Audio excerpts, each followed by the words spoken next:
Hello and welcome to our latest unboxing video. I'm Eliza and this is Amber. And we are here today with a big bunch of books which we're really excited about, and they are all adult books, fiction and nonfiction. Do you want to go first? Sure.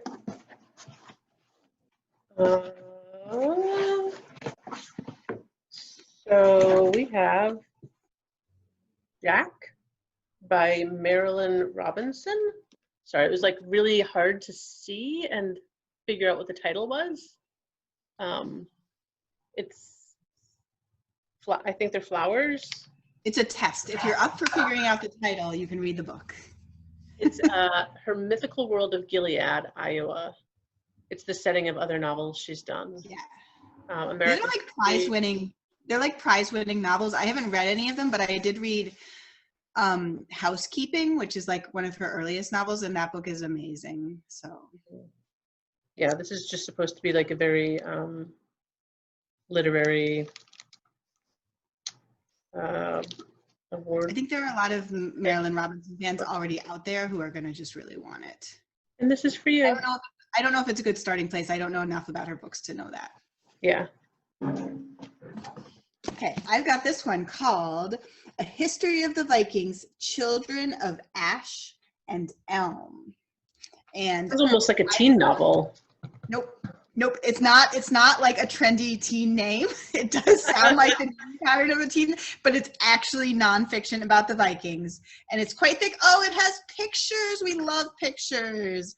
But also I read a really good review of it that just made it sound super interesting. I think we have these sort of like vague cultural stereotypes of the Vikings, but there's just a lot of actual stuff that people don't know. It doesn't actually fit any of those stereotypes. So well, there was like an interesting or like a really popular like Netflix or TV series or something called The Vikings, right? Oh yeah. I could be wrong. This sounds familiar. I didn't see it, obviously. No. Oh. I have a feeling there's probably a long wait for this one. Disloyal by Michael Cohen. Oh, whoa, yeah. Recognize this face? It's been a while. The true story of the former personal attorney to President Donald J. Trump. It looks like an expose, like just all of it. Yeah. Huh. Is he in jail now, or was he out? I feel like I should know that. I don't really remember, but I think so. It's so hard to keep track of them. I'm sure that there's like a long list for this, right? Probably. Oh, look, here's an anecdote. This one is called Humankind, A Hopeful History. And it's by Rutger Bregman. And it's just about maybe humans aren't totally bad.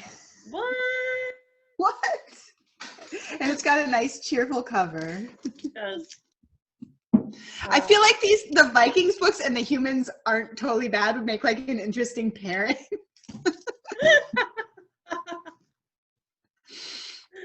Okay. We'll follow that with The Midnight Library. I love the title and I love the cover. Yep. It's a novel about all the choices that go into a life well lived. It says, and this I like, between life and death, there is a library. Aw, that's nice. I've read some of his other books. I can't think which ones. But he wrote How to Stop Time. Yep. Reasons to Stay Alive. This looks interesting. Yeah. Leave the World Behind by Rumaan, who wrote Rich and Pretty, which I read and really liked a lot, and I would really like to do this one too. It sounds like one of those books where they're like deliberately not telling you stuff because the plot is like so twisty that they're like, it's just about this thing, haha, go read it. So basically the thing that it's about is about a couple who are renting a vacation home on Long Island, and then an older couple who are African American show up and say that they're the ones who own the house and they have to stay there because there's a blackout in New York City. I don't think that I would see. That's the kind of book where I know it's trying to pull me in and I just like am resisting the pull. I'm just like, nope, I don't want to read it. I'll look I up wouldn't the read it. synopsis. I really like Rich and Pretty, so. I think so. People who like thrillers, then is that a thriller? Do you think? Well, he's much more on the literary side, at least with his other two books. So I don't know. I picked up a juvenile book, so I'm just gonna see another one, Rage by Bob Woodward. Yeah, that made a lot of news. Yeah, what is the one that he just wrote? What's the other one that has a single? The one Fury. Fear. Yeah. Fury. I win. Yes. So this is what you can imagine. I mean, just look at the title. Yeah, it was in the news a lot. Like he just did a whole media tour and just all the outrageous things. So yeah, you can get more details in the book. Okay, I got the Patterson. Coast to Coast Murders. Every box has at least one by James Patterson. And this says a novel of psychological expense. And it's got kind of a cool cover design. I like this with the arrows. And it's written with J.D. Barker. I like that J.D. Barker's name is just as big as Patterson's name. Yeah. Because he co-writes a lot of things. Not as bright, though. Right. Agent Sonia by Ben McIntyre. Spy book, 1945. Quiet Village. I like that cover art. Yeah. You do or don't? I do. It's just kind of intriguing. It's all warplanes in the back, not birds. Warplanes. Oh, look, I got a Christmas book. Christmas at Holiday House. And this just looks like a cozy Christmas book by RaeAnne Thane. Good way to chase all of the political and thrillers. Yeah. Ooh, oh, this looks great. The Secret Life of Groceries. The Dark Miracle of the American Supermarket. I really like this. I feel like I didn't even realize I needed to know more about groceries. Well, it's nonfiction, obviously, but right here in Hatfield, we have CNS wholesalers, and on their website, you can read about some stuff. Like they have whole rooms just for like bananas to hang out while they're getting the appropriate amount of ripe to go to the grocery store. So like the bananas go there, and then they're like not right, and then they just hang out, and then when they're ready, they take. I don't know. I just find that stuff really interesting. You don't think about it. I feel like it might make me a little bit sad if I were to read it. I think it might make me sad. I sometimes feel overwhelmed just by the scale of humanity. So I feel like that's a whole other video. I feel like that could be a whole other There's video. So many. We're just going to interrupt unboxing to talk about humanity. That's what this unboxing humanity is. And just how many of us there are and how much we eat. Okay. There's a new book by Archer Mayer called The Orphan's Guilt. And I know one patron specifically who's going to be super excited about it. And then I'm sure there will be others because he's a really popular, and he's pretty local. He's from Vermont. And he's been going Archer for Mayer, he usually has pretty long hold lists around here. The Only Good Indians by Stephen Graham Jones. And I'm pretty sure I just put out the audiobook for this. Oh. It's it's a horror movie? Or a horror? It's a tale mystery? of revenge, cultural identity, and the cost of breaking from tradition. And it is supposed, they call him the Jordan Peele of horror literature.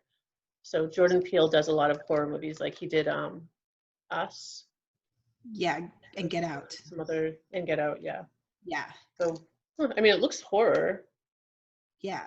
Well, Jordan Peele kind of looks at racism in the context of like horror movies. So I think this guy is looking at like anti-Indian stuff or complicated stuff.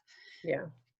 I mean, I would want to read it. I read a review of that too that made it sound really good. I'm kind of wimpy about violence, so like I maybe would need to feel it out. Well, we don't get a lot of. I can handle the like being scared, but if people are like getting cut up, we don't get a lot of horror fiction. So I feel like if it was recommended, if it's and if it's in our library, then it's going to be really good. Yeah. Right? Am I next? Yeah. The new Elin Hilderbrand. We've been waiting and waiting. Troubles in Paradise. It's interesting that they publish it now because it looks like a beach book, but I suppose it's just like, it probably doesn't really matter when they publish their books because everybody just wants them so badly. True. And yeah, it's a woman. Whoa.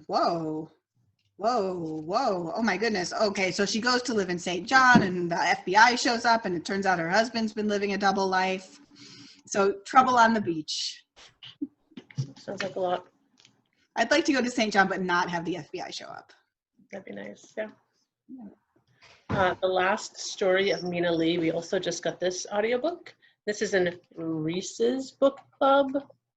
Mother-daughter story and a surprising mystery in this debut novel. Oh my goodness, I got a really big one. The new Tana French, The Searcher.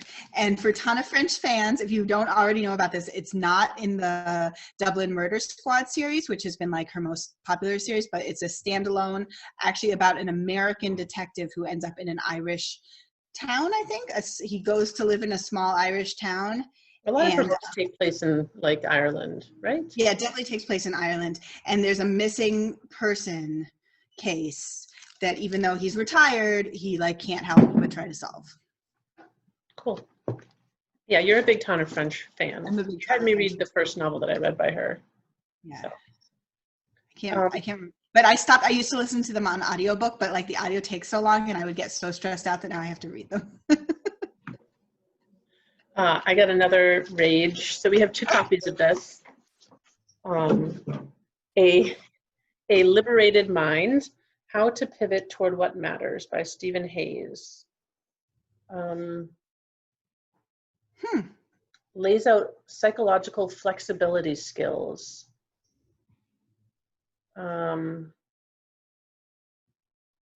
Based on the observation that we hurt where we care.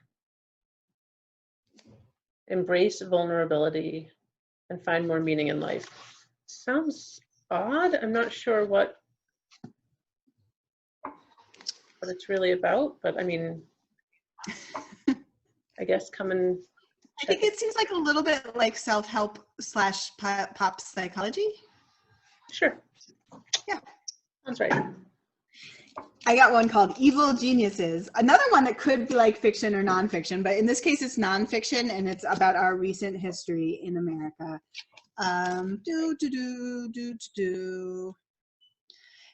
yeah, I feel like probably the title says enough, but another one that people are definitely wanting to read. Find out what is going on. My last one is a big one. The Book of Two Ways by Jodi Picoult. Oh yeah. Yeah, we've definitely heard of her. It's about the choices that alter the course of our lives. I feel like most of her books are about hard choices. So here's another one. Okay, I really carefully counted out the books, but messed up. Well, Okay. I had two for Rage, so that's why they were off. So anyway, I have 3 more, and Amber has none. That's okay. I had a juvenile book too. I had a kid book stuck in there. I'll just go through them quick. One more for Christmas. Looks like a Christmas cozy. Very sweet cover. It's got like the whole family hugging each other and a dog. Cute. So you can guess there's probably not an axe murderer in that one. This one is actually on my list. Snow. This one might have an axe murderer. It's another Irish novelist investigating a murder in 1957. And it sounds just kind of like a little scary, but also with a historical element. And the last is by Beverly Lewis, and it's about Amish love. So. Okay, so it sounds like we're just like filling up our collection with all kinds of stuff. That's great. Yep. We want to, especially since we're still doing curbside, so whatever people want, we want to be able to just put it out for them and they can take it. Yep. So that's it. We're done. Yeah. Mm-hmm. Bye. Bye.